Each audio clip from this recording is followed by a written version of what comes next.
ફ્રાન્સની અંદર ફસાયેલા ગુજરાતીઓ મુદ્દે કોંગ્રેસના સવાલ।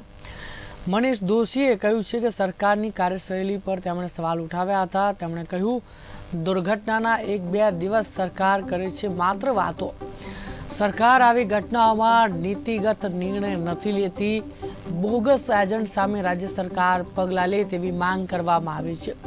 મહત્વનું છે કે તાજેતરમાં એક વિમાન જે છે તે ગેરકાયદેસર લોકોને લઈને જઈ રહ્યું હતું, ત્યારે ફ્રાન્સમાં તેને રોકવામાં આવતા મોટી સંખ્યામાં ગુજરાતીઓ પકડાયા હતા। તો ફ્રાન્સમાં ફસાયેલા ગુજરાતીઓ મુદ્દે કોંગ્રેસના સવાલ। મનીષ દોશીએ કહ્યું, સરકારની કાર્યશૈલી ઉપર તેમણે સવાલ ઉઠાવતા કહ્યું, દુર્ઘટનાના 1-2 દિવસ સરકાર માત્ર વાતો કરે છે। સરકાર આવી ઘટનાઓમાં નીતિગત નિર્ણય કેમ નથી લેતી? બોગસ એજન્ટ સામે રાજ્ય સરકાર પગલાં લે તેવી માંગ કરી છે।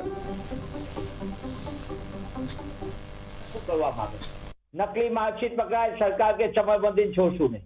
નકલી અધિકારીઓ પકડાય, સરકાર કે કોઈને છોડીશું નહીં। અને આજે ફરીથી કહું છું કે ગુજરાતમાં ભાજપાની સરકાર વાતો મોટી મોટી કરે છે, પણ તક આપવામાં સદંતર ઊણી ઉતરી છે। લોકોને આ રીતે ટૂંકા રસ્તે જવાની ફરજ પડી રહી છે। સ્થાનિક કક્ષાએ મળવાપાત્ર રોજગાર અને જે તક હોય એ તક મળતી નથી, અને એનો લાભ લેભાગુ એજન્ટો લઈ રહ્યા છે। સરકાર જ્યારે આગ લાગે ત્યારે દેખાવ પૂરતી CID ની એની બધી વાત કરે છે, પણ ગુજરાતમાં લાંબા સમયથી નકલી માર્કશીટ, નકલી પદવી, નકલી સર્ટિફિકેટો બનાવવા એવા મોટા પાયે એજન્ટો ધમધોકા રીતે ધંધો કરી રહ્યા છે। અને આ સરકારની લેભાગુ એજન્ટો ઉપર બરાબર કાનૂનનો ગાળીઓ કસે। લેભાગુ એજન્ટો, ગેરકાયદેસર ડિગ્રીઓ, નકલી ડિગ્રીઓ બનાવનાર લોકો ઉપર